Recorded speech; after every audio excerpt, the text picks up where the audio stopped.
Okay. I'm like, I don't even know if people can hear me, is the thing. Can y'all hear me? Give a thumbs up if you can hear me. Oh. Oh, I don't know. Oh, yeah. Good idea. I'll just log in on the live as me. That's meta. Hi. And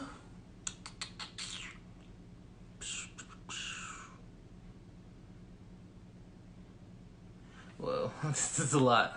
Okay. Hey, Mase. Can you hear me? Can people hear me? I can't see the... Is it yes? Can people hear me? Okay, cool. Then I will... Thank you. Thanks.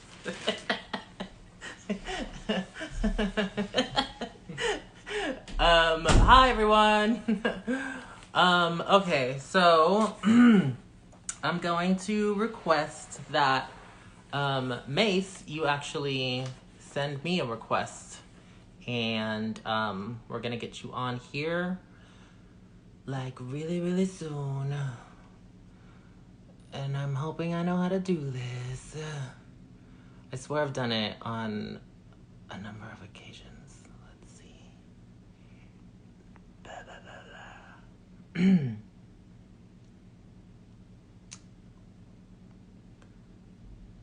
Yes.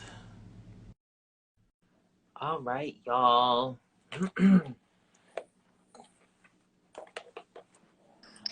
Hey, Hey, you're cracking me up. oh my goodness.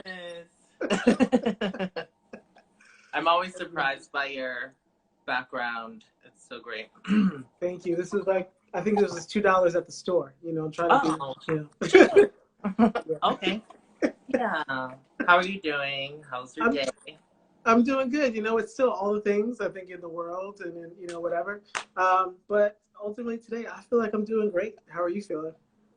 I'm really good. Did laundry. That was important. It was a Yo, lot though. It was too much because our machine broke and we had to go out and, do it old school. And yeah, it was just a lot of anxiety. yeah. So yeah, but it's good to see you. Likewise, I feel like I haven't seen you in person in like 5 million years now. I know it's Listen, been a minute. Other than phone conversations. yeah. Yeah. Yeah. Thank you for having me on. I'm excited. Yeah. I mean, I just want to have it doesn't have to be super planned. I had a few questions. For people who are watching, I'm, doing this IG live thing, taking over for BB Anarchist's page for the week. And I was just inspired by seeing other folks, having these conversations, and gracious for the Baby Anarchist people for giving me the space to share ideas and but also if I don't actually know how to do it, but if people want to pin Mace's Venmo and or Cash App, that would be lovely. Black trans people some coin, as we're kind of mitigating through pandemic and end of the world. But I'm pretty sure I'll do it at some point. Yeah, and if for whatever reason, if that doesn't happen, people can also find it on my bio and my page too. Right, So truly. if you want to leave a love offering, I'm always open to those things, in the ways of financial sustainability. That's always good for me. Yeah. Right. Yeah, that's one of the many reasons why I wanted to invite you on here. So what do you do? Who are what what are the things you're Oh, doing in that's the true. world, or Like, the old world, as it goes? in the old world and the new world, you know, all the things. So old world and new world, I'm a poet and educator. My name is Mase Thanks. For those that are not familiar with me, I use he and his pronouns. People can call me Mase or Mase for short. Um, yeah, and so what I've been doing in this new world is really working on cooperative economics, I would say, and really trying to support folks and folks in the community getting resources that they need to survive, as well as just, I think, a lot of rage posting on the interwebs and other things. So that's what Yo, I'm providing to the internet these days. that part, I don't know what the moon brought, but she Listen, brought lens of truth, and everyone hey, being oh called out. yes, Everyone, you know, it's wild. I'm popping off on everyone. I popped off on yes. Snoop Dogg the other day. I was Oh just wow, like, you coming for all of LA? That's just like you coming for all of LA right now. um, but yeah, no, that's one of the reasons why I wanted to talk to you, because I think it feels like you've been doing this kind of necessary work specifically for like Black and trans people of color, getting them resources pre-COVID, you know, and that's really important to highlight. I feel like a lot of what COVID is bringing is like, yeah, people who just getting on, you know, coming into spaces and being like, oh, I do mutual aid work, or I've been through it, and it's like, yeah, no, you haven't, but like, welcome, welcome to how things have always been for us, you know, Yeah. and we have just different worlds for compared to cis people, white people. But yeah, I just wanted to uplift you and hear your voice. Yeah, and so actually, that was a conversation I was having with some folks a few days ago, just with other like Black trans folks, because I was like, you know, we're all feeling very intense right now. We're all feeling all these different things, and I said, you know, before COVID, were things also intense, or is intenseness a new thing? Because like, I Mm-hmm. think that we get gassed up by some of the things that are happening globally, and the reality is like the intensity of the moment has been going on for years and years and years and years. So I think many cis people, many white folks, many like non-Black folks, it's their first time sort of to the party of emergency, emergency survival Yo, stuff, and oh, yeah, just trying to root us in like we've actually been surviving this kind of stuff for a long time. very long time, Yeah. very long time. We actually like have, you know, plans for him, have been preparing kind of for end of the word scenarios, or also talking to other specifically Black trans women or trans women of color who are like, yeah, you know, this isn't really different, like staying inside and being isolated because of CPTSD and like consistently triggered outside, like, you know, it's like we're kind of built like for this moment in a weird way, and it's a really terrible moment, but like I feel as though people are now knowing what it's like to be in danger every day, or yeah, their proximity to death is kind of on par with ours in interesting ways, but yeah, it's just different worlds, you know. But it's also still, because of our identities or positionalities in the world, we're also X amount of times more vulnerable, because of the lack of access. You know, it's like schools aren't in session. Like a lot of trans people rely on their art to live, Mm-hmm. and so, you know, we're trying, like, we've had to figure out other ways to like survive, despite COVID, despite cis heteropatriarchy. So I think people, trans folks, they're doing okay, but like it's still really really intense. Yeah. One thing I'm kind of excited about is like, because I think as folks that have been doing abolition work have been, kind of um, gearing up the frameworks for folks, or like laying the foundation for folks for for so many years. I think this is the first time I'm seeing this level of, for many of us, it's the first time we're seeing this level of global protesting and other sort of uprisings sort of Mhm. happening.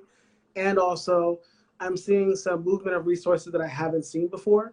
And so it's kind of making me hopeful. Like I'm like, because I was talking to my friends, I was talking to a few people, I was talking to Dane, Lady Baby. Dane Figueroa Didi, and El Hearns, and like a few other people the other day. And they're like, man, you're just like being so hopeful. And I'm like, I don't know what it is, but I'm feeling in my spirit that there's a way that there's some things that can shift for Black trans people in a way that wasn't possible even just like 5 years ago, based off the ways people are have been primed to redistribute resources and do stuff, because again, we've all been doing that work for years. And so it almost feels like people have actually been kind of like listening, and actually are seeing this moment of being activated in a new way. Yeah. Damn, people have been listening. That's wild. It's I like, always assume people aren't, because like I'm just saying the same things over and over again. But yeah, people like surprise you. Yeah. But yeah, Trans People Island or Trans Island. Let's just get an island. Let's live. I mean, uninhabited, of course. No indigenous. Like, I think that's the way to go. Just like no cis people. I saw these. I feel like there's these trans women, some Black trans women down in Memphis or something, that like just got a plot of land. Like building like tiny homes for people. They're like actually like they're buying land, and there's people like Black trans media, I feel like out in New York has been trying to like buy a house. I think they bought property. It's like those realities could be very soon. And so like, I think if there's a world in which I get to just live with other Black and brown trans people, and particularly like Black trans people, like I'm all about that world and I'm excited for it. Yeah, and that could be like in the next year. So like just I mean, anything to get out of imminent danger every time we step outside. It's like y'all are gonna have to enjoy the girls and the boys from just from social media now, because like you disrespected us enough. Let's just go to another planet. No, but don't colonize anything else. Well, speaking of colonization, the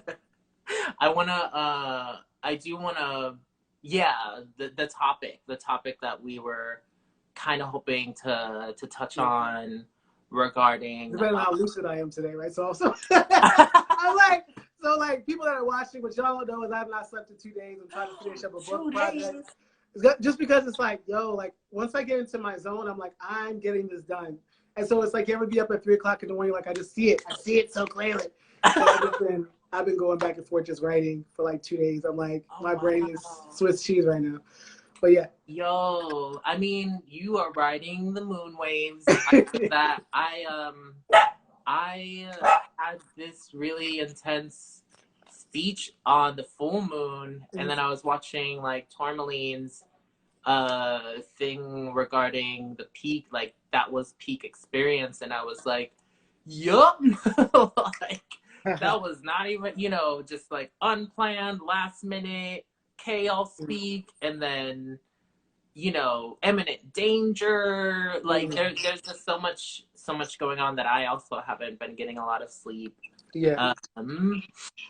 The sleep that I have gotten in the last it's like I'll sleep at like midnight and wake up at like 4 or 3, and then just be up, just doing this now. It's a fun project, but yeah. I feel like also like I think that I don't know, because I think it's what is new, and what I will say is about this moment is the fact that so many people are feeling this sense of urgency and emergency right now. And so I feel like time is very different, and so I think that people that are trying to hold on to their old patterns, it's like, that's useless. Like, don't worry about the times you used to be productive. Don't worry about the organizations that you felt indebted to. Don't worry about your normal ways of being. Like, we're going to have to learn to be adaptive. And so I think part of that is us shifting into, what is it actually that I need to care for myself, to protect myself, and to get the things done that I actually need to survive, not just for somebody else, but for me. Yeah. I think that's really important. I think you've always contextualized how important it is to take care of myself, like just to Yeah. take care of you. And I really just want to, just thank you so much for all the work and all the encouragement you've done for me in terms of like, asking these institutions for more when, like you don't feel like you should ask for more because you don't have your credentials or what have you. And like, Listen. I'm just like, if anything, like experience should make us experts at gender and blackness and anti-blackness, obviously. So why are like these like white men who don't experience anti-blackness or racism like getting so much accolades, so much coins, so much recognition, Especially right now, which is wild to me too. Not just like white men, but white women also that just like get so much money for talking about stuff that they benefit from. It's very confusing to me. it is confusing. Like I just have to really, I think part of the moment of the lens of truth moment was just like, I used to just let things slide, or like, oh, a Latinx person who has like the one black friend is talking about anti-blackness and they're profiting off of that. I'll Yeah. let it, but like now I'm just like, hey, Erms, are you gonna maybe give your platform to somebody else who's like actually black and actually experiences anti-blackness? And like, it's just like, when is that? When are people gonna realize that, like, how much of our pain are you going to profit off of? Like, so I did want to just say thank you. And this, I think there's so many times where you've really like looked out for me in terms of like getting me coin, and so I really, really appreciate it so much. Yeah. Appreciate you so much. No, I think you're one of the best theorists, but not aside from like just your activism work and organizing work. I think you're probably one of the best theorists on the planet right now. It's just in my brain. Whoa. Like, you're really like, I think you're really prolific. So that's another conversation for everybody in the world. But if you're not, like, Let's talk about that away from. Listen. No, thank you. Wow, that's a lot. But I thank you. So I wanted to, get in because I don't know how long we have on live. We have like what, an hour before it just like, bye girl. Something like that. Just something like that. Okay. Yeah. So I'm looking at my thing like I have something written down. I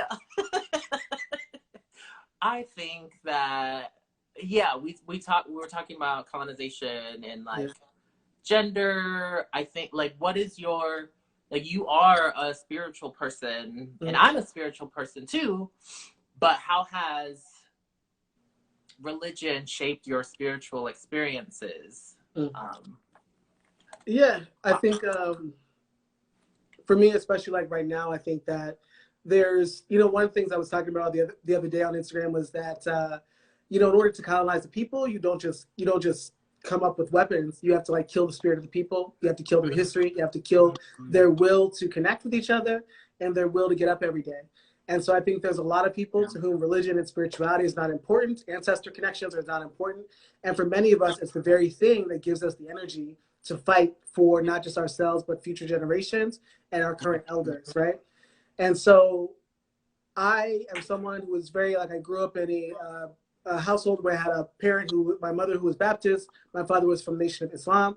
And I feel very connected to those faith traditions. And also I want to abolish religion, right? Like, because I think that religion itself is tied to a lot of the, that's, even in Black traditions on U.S. soil, we're often so tied to white supremacy, and we're so tied to respectability, we're so tied to patriarchal ways of being, that there's very few spaces where we can come into. Like, there's no one religion that I've seen practice on U.S. soil that is completely devoid from the same systems that we're fighting all the time, right?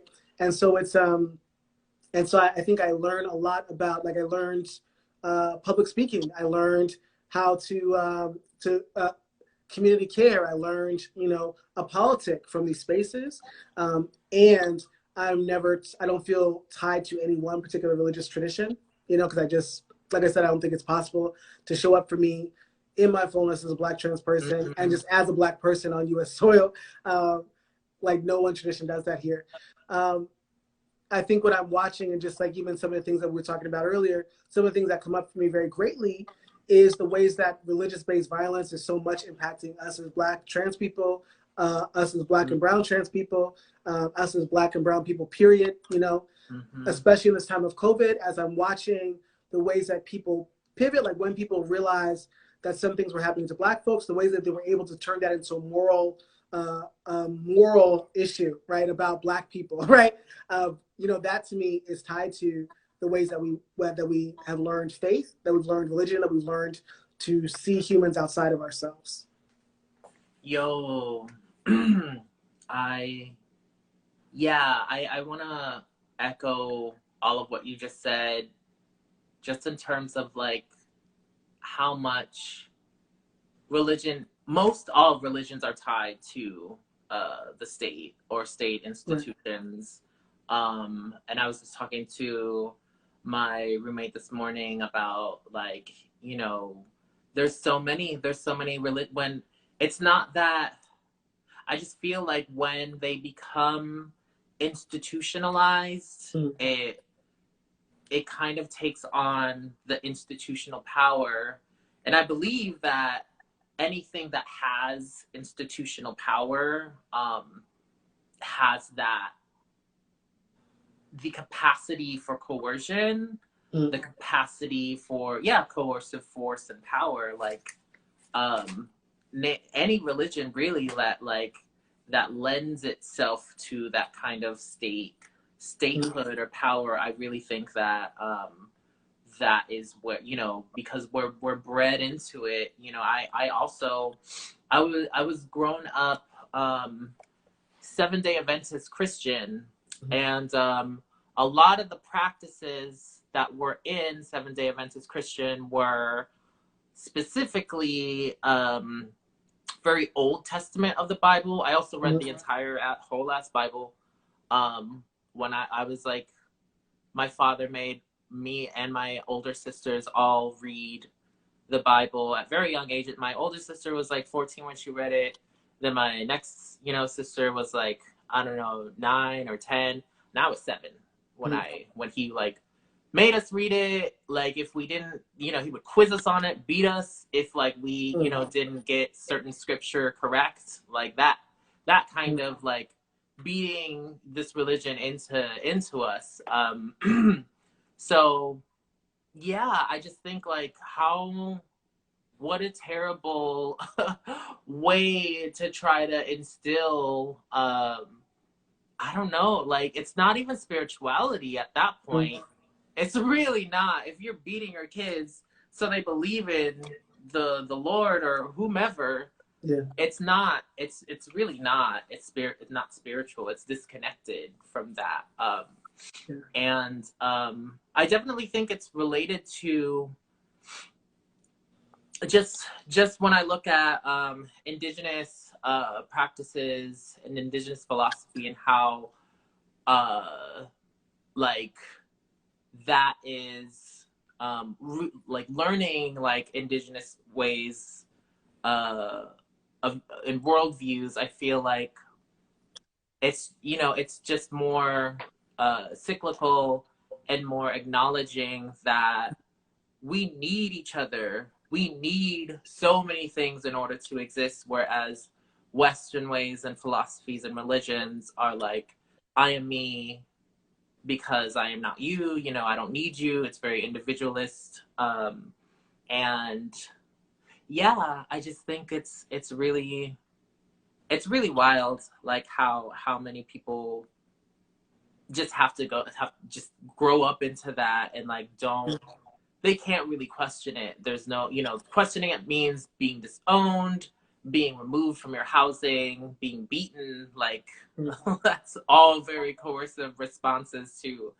not, believing some religion that like y'all didn't even make up yourself. Like, Um, I think I would, to be honest, like I think that because there's a few different layers to what you just shared, right? So for me, just thinking about, what I would say very much, just hearing some of the stories of the ways, especially internalizing stuff, I think we would describe as like not just religious violence, but also religious-based trauma, and thinking about the ways that we absorb that from being forced into certain situations around religion. mm, Which I think a lot more people deal with religious-based trauma than they realize. Like for people, and I don't know if people that are watching, like, but a lot of times when I say the word religion, so as a trans person, as a Black trans person, when I say religion to people, a lot of times people's eyes glaze over, or they get a tightness in their chest, or they're immediately angry with me. And I'm like, if you've ever had one of those reactions to someone saying the word religion, there's a 99.9% chance you have some religious-based trauma that you haven't yet had a space to get rid of, right? And so I'm very much committed to creating spaces where Black trans people especially are able to get rid of their religious-based trauma, or at least lessen its impacts on our daily lives, right?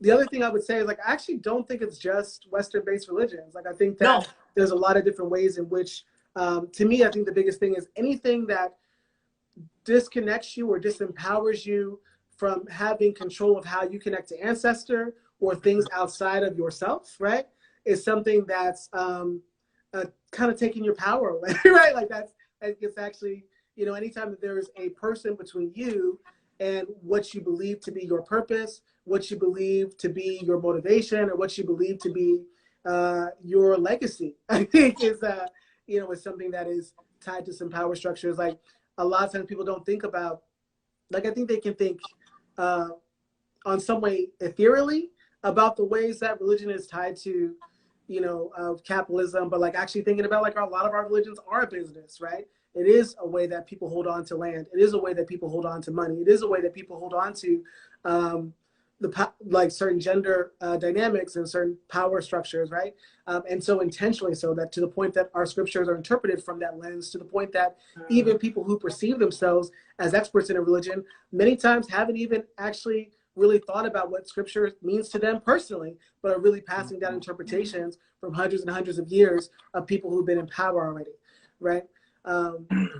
Yeah, so I think very much just about how we sometimes get to a place where we're more honest about the levels of religious trauma that we experience in our homes, that we experience in our classrooms, that we experience on the street. Like there's very few places that I see in which religious-based trauma does not impact Black trans people's ability to live and access their own resources or well-being. I as somebody that is trying to get closer to my ancestors who are Blackfeet, Indigenous, and Filipinx, and since I'm on Turtle Island, I'm on this land, I'm just like, I'm trying to really prioritize, like I'm learning a little bit of Siksika, which is Blackfeet, and learning some of like because I think what people don't understand is that Indigenous people and their practices still actually exist to this day. So there's just like this idea that, like, especially in, like, I don't know, communities that are unfamiliar or don't have actual relatives, like I have relatives who are like Indigenous, and like I think that change has changed the game for me over the years regarding my own way of thinking and my own spiritual practice. Yeah, like I think this is where decolonization comes into play, and like having the anti-colonial lens that helps really guide a lot of like not only my analysis but my movement. It's like, I don't, like, for me, I'm like, I don't go anywhere, like I try not to go to lands or territories without being invited, unless like somebody that's connected there in some way is like inviting me to there, and like they know what I'm doing, and prior informed consent, and like I think that right now, especially with what's going on, Indigenous people have have such a such a role to play, especially in relationship with Black people. And they already had, like, it's those kinship alliances have already existed with Maroons, you know, with like it's so I was reading this book called Black Indians. Everybody should read it. It's from a white man. A white man did all this research, and he uncovered all this history of Black and Indigenous, you know, how it was real, like it was such a threat to slavery, and it was such a threat to what white people were attempting to build. You know, when slaves would run away, often at times Indigenous peoples would take them in, and just like from, you know, just Muskogee practices of like, and there's so many other practices, Indigenous practices that actually worshipped darkness, specifically Pacific Islander spiritual practices, like really worship the dark, the like where like the void, from which we all kind of come from, and used to actually, you know, tattoo their whole bodies, you know, and skin to get darker. So like when some of them would come across and you know, putting charcoal on your skin was like the kind of practice that some people often did when they did really great feats of war, would you know, would show that, like would paint them all like in charcoal and dark, when, you know, they were seen as like heroes or did these like amazing things during warfare. And when they came across dark-skinned Black people, they were just like, whoa, you're always like that? Like, you know, and so those collaborations, you know, actually began. And so much of what people don't understand is religion has become, at least Judeo-Christian religion that facilitates our everyday world and dystopia. It seeped so much into our minds and how we think and worldview that you know, darkness is not sacred in Christian, you know, like every single thing that Christian kind of upholds as like true and valuable is very white and very light and very like, and even in Black spaces, you know, yes. you know, it's like, you know, you know, blessed be, you know, may the light see you, love and light. Like, it's like, you know, it's like, what would it mean to uncover those practices, but not only uncover them, but listen to the people who held on to them. You know, there's still stateless Indigenous societies that live throughout the world. And we can talk about like how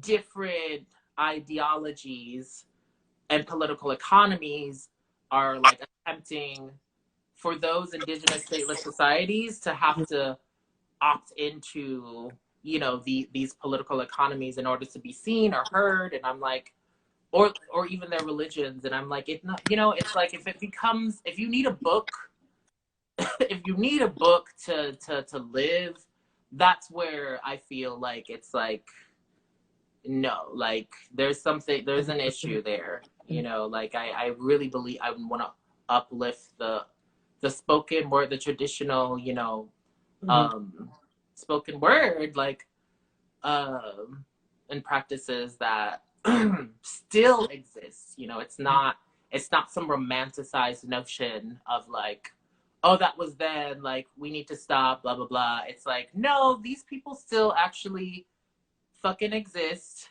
and you're gonna have to deal like with that, and deal with the idea that like our dominant society is a threat to them consistently still. So it was a rant. Listen, it was just even thinking about because even in thinking about the mix of religions, there's so many different religions I'm thinking about that have not necessarily have that dichotomy of darkness and light, but specifically that I think do a disservice to Black folks in 2020, in the year 2020. And so it's just also healing hearing you talk about traditions that value darkness and Blackness and just the power that comes with that. Because I think so much of us, even for, I think, Black folks, again, coming from the West that are reverting back into African traditionalist religions, right? That also are reverting at a time when they're losing some history about who we are, right? Like, you know, and not necessarily reverting back to the same traditions that their ancestors 200 years were doing, right? Or 300 or 400 years are doing, but folks who've been already colonized today, right? And so that's also a place to, like, for example, having conversations with folks, trying to have conversations with people who are Black, trans, and queer folks who maybe reverted back into Ifa or like Kumi, right? And are, you know, sometimes at a loss about what does it mean to be a trans person in that space or a queer person in that space. And sometimes you'll hear very toxic things happening to trans and queer folks in those spaces. Or people that, and not necessarily just people being intentionally insidious, but people who literally don't know what it means to have a theology that censors trans and queer bodies, right? Even I remember speaking to a Babalao a few months ago that was recommended to me by a person in my circle, and they were going to do my natal chart or something. And so the first thing he's asking me is like, "Oh, what's your birth name?" And I was like, "That's not relevant for what you're asking." And you know, and so this person who was very experienced did not know how to do his practice, right, and do his work and his spiritual work in a way that imagined trans people in the center of it, right? Even though he's, you know, he's someone who I think is very skilled, very talented, holds all this history, but there's so much of our history that was intentionally robbed from us. And so just even piecing that back together, I think, you know, takes so many different leaders and healers in our community to do. Right, right. You know, the last time I went to ceremony, sweat ceremony, I had a really rough time because the person that was performing our sweat was an adopted white person, was an adopted trans man. And although he had lifted up the fact that, you know, just acknowledging like two spirit identities and acknowledging that, like, literally was like, you know, we are like, and let me burn the cedar and everything. And I was like, oh my God, honored and all that. I still like, they, like, it's like, you're not supposed to bring, you know, shit in the sweat. I know that. But like, when you have the people who are performing the ceremony talk about saying Father God this and Father God that, like, and like replicating the kind of patriarchal Christianized versions of spirituality, Yeah. I can't. And like, I was crying in ceremony, as that was that last time I was in sweat ceremony, because I was just like, this was a white person that was like, they were centering a lot of their white, they had like an adopted white child, and it was just like, it was a lot. It was actually the most, because also some other tea was his partner. She worked for prisons, and she was just like, you know, Father God, please don't let these young people who are here get wrapped up in the system, and I have to see them, Father God. Let them choose, you know, a good path, and like, let them choose a good path. Let them choose a good path. I think a lot of us were so traumatized by that, because so many of us have been arrested for either survival sex crimes or for, you know, other survival crimes of, like, I've been arrested for stealing medicine, you know, because I was houseless and I had to choose between fucking medicine or food, you know, or being arrested at an action or protest. It's like, these aren't like, this isn't, why are you saying it like it's up to us? Like we, like, if you shoot, you know, for the straight and narrow path of goodness, then you won't be bothered by, and like be arrested and be criminalized. Like, you just have to have the right path. And it was just a lot. So that was definitely the last sweat ceremony I Yeah. went to, and I really wish, because you know, it's I think it's really important, especially to people who have those histories of sweat.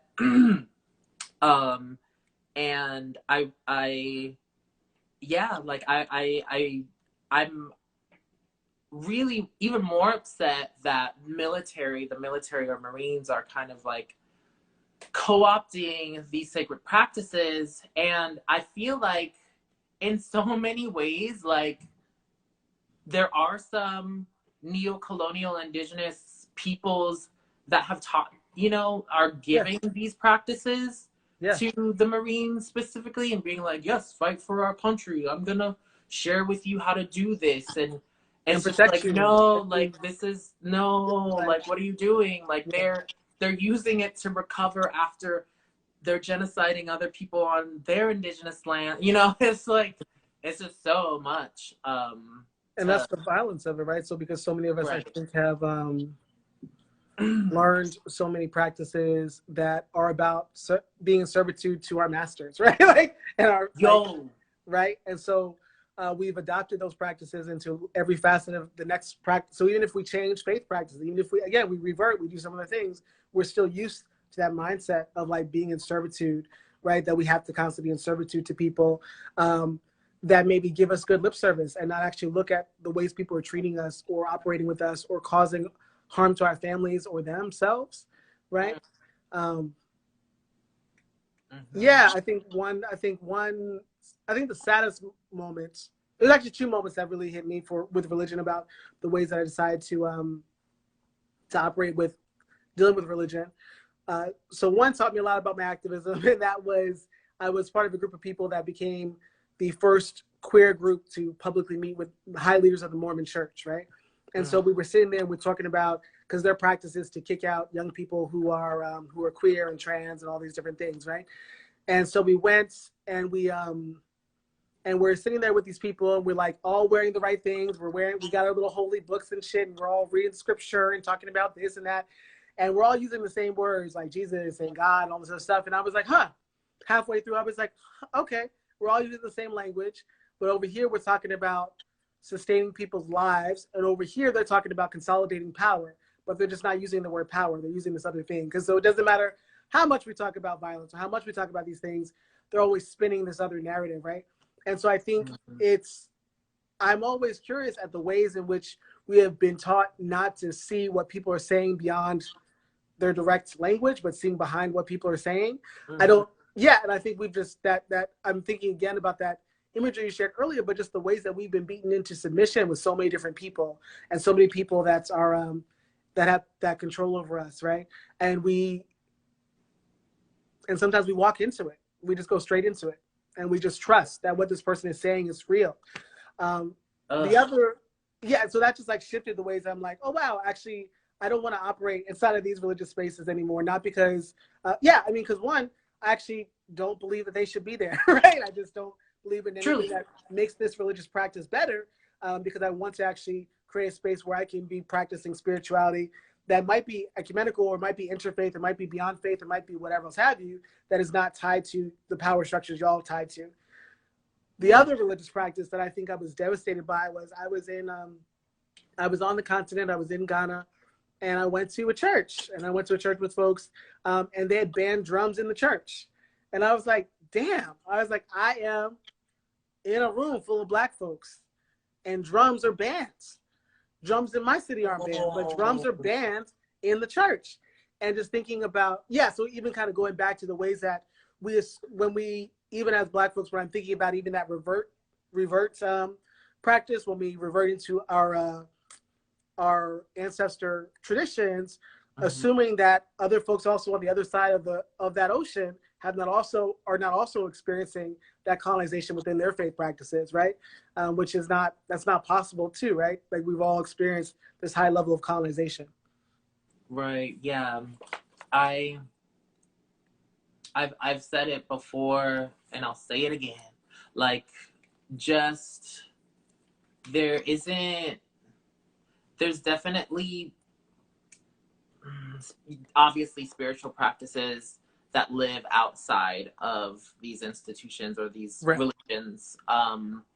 And yeah, you know, so much of other indigenous practices that I've come across, whether they are, you know, of the Philippines or Hawaii or yeah, like of these lands, I think there's just more, the worldview is so stark different than what dominant Western Christian Judeo values have been pushing. And people might think they are outside of the habit or the hegemony of that, but you've been socialized by Yeah. that all your life, Yeah. whether it's by the media or by the schools that you are forced to go to, or the prisons, or the, you know, the libraries full of books, or the police that you are coerced and forced also to have to engage with. It's just so very entrenched and very omnipresent that yeah, that it's just like whiteness. And that's why that's why, you know, so much of whiteness has its hands literally in like every, well, it very much in bed with you know, white supremacy, and like Christian values are very much part of this, the context of this country, and how the state has weaponized those kinds of religious and maybe spiritual leanings into, you know, ways to carve out, you know, land, like just manifest destiny, yo, like it's all religious practice. Slavery, like it's so much. It's like all of it. Like, I'm curious for people watching if people have ever seen a slave Bible and just like seeing which or I'm trying to think of also, like, there was so you're familiar with these, Etsy? Slave Bible? Yeah. No. So it's like, you know, so it basically took out anything that gave people autonomy, right? So if there was a story in the text that felt like that the people putting together this particular Bible specifically for enslaved folks, if they felt like it would do anything that gave them a sense of autonomy or operating outside of the person that owned them, that would be taken out. And so they had slimmer Bibles, right? Or, you know, I was thinking about that also. So just thinking about even the texts that have become very popular for those that are in the Abrahamic traditions, like what texts became popular and why within our families and within our circles that taught us just to believe that good things are going to happen, or we can just trust this, or we could do that, right? Yeah, and really got us to trust certain power structures. I was also watching this documentary called The Family, which I'm sure some people have seen on Netflix, which is basically about a bunch of white boys in power here, right? That's really that are really in charge of politics. And what was so fascinating to me about that was they've only, out of all the books of the Bible, they only read 5 books of the Bible. And I was like, well, that makes like, because if I'm talking about Corinthians, but you're only reading Job, like that means something, like in terms of what we're actually arguing about, what our actual goals are, our motives are, our motivations. So all that is just really interesting to me, the ways that, like even when I think about the morality, as we talk about, again, that violence piece, like I think about whether or not people think that they themselves are touched by religion. Your court system definitely is. Like, the capitalism certainly is, right? Like the morality of like the way that we put a morality onto poor people and we put a morality onto wealthy people. We say like Jeff Bezos is a great guy, like he donates to charity like this, right? That is a religious argument. That's a moral argument, right? And so so all these conversations that we're having about all these different power structures, I think it's I think for some of us it is important to become religiously literate, to know what people are actually arguing about. Because we end up in these conversations where we think we're just talking about like I'm sure most of us have been in a conversation where maybe you and I are talking about something that maybe I stepped on your foot, but maybe you're not talking about me stepping on your foot. Maybe you're talking about an argument that we had like 10 years ago and how you're still not over that, right? I actually need to know that that's the argument that we're having if I want to get to the next place, right? Or figure out what my next tactic is. I don't have to necessarily want to go where you're going, but if I want to get what I need for healing or what have you, I need to be able to know where this argument started. you know? Truly, truly, truly. We have like, God, 8 minutes, and well, maybe not exactly 8 minutes, but a little longer than that. In any case, I feel like wanting to touch on just trans people, how religion has definitely demonized trans people all Yeah. over the world, specifically just these religions in bed with colonization, to really, yeah, demonize some important aspects of people's indigenous practices and their spiritual practices. You know, some like other indigenous nations had really, really important positions and sacred, I guess, roles that we, you know, people like us would play. Yeah. And, you know, it was even in literally the Disney movie Black Panther, they were like, you know, they collaborated with like the state or the CIA. I'm sorry, I can go on and on about Black Panther, how Yeah. terrible it was, because you're literally rooting on the CIA killing like the, you know, Wakandan people or whatever. It was just a mess. But in any case, the CIA guy said it. He was just like, how do you how do you destroy like a nation? You like destroy some of the most important aspects of their culture. And like, I really feel like there is, yeah, the reason why trans people have been completely just torn out of the pages Yeah. of history has so much to do with those important lessons that we brought, and those like really, really important liminal spaces Yeah. that we could, you know, bring forth, cause yeah, I'm like, it just it's been so bred in us and so institutionalized that I definitely blame like the state, the churches, the police, like just policing itself, you know, Mhm. also has so much to do with religions, and have yeah, just historically also criminalized trans and cross-dressing and gender nonconforming peoples. Mhm. And it's like, why is that? Like, let's get to the bottom of It's like why weird. that was. Like, oh, because of your Christian values, like because of your Yeah. damn whack colonial gender binaries, you know, that you just made up the last 2 centuries, you know, like And also um, just what we mean for self-determination, I think for a lot of people, right? So that's mm-hmm, also a thing. It's like we don't so again, in a spiritual sense, like you're saying, like there's specific roles that we took on and we take on in spiritual spaces. I think so for me, so everyone don't have to listen to this, everyone don't have to believe this, but in my belief, I think like no one else, like every religion I've ever been a part of or seen or witnessed or been had the blessing of seeing the ceremonies of, you know, I I keep hearing this idea that we are beyond our physical selves.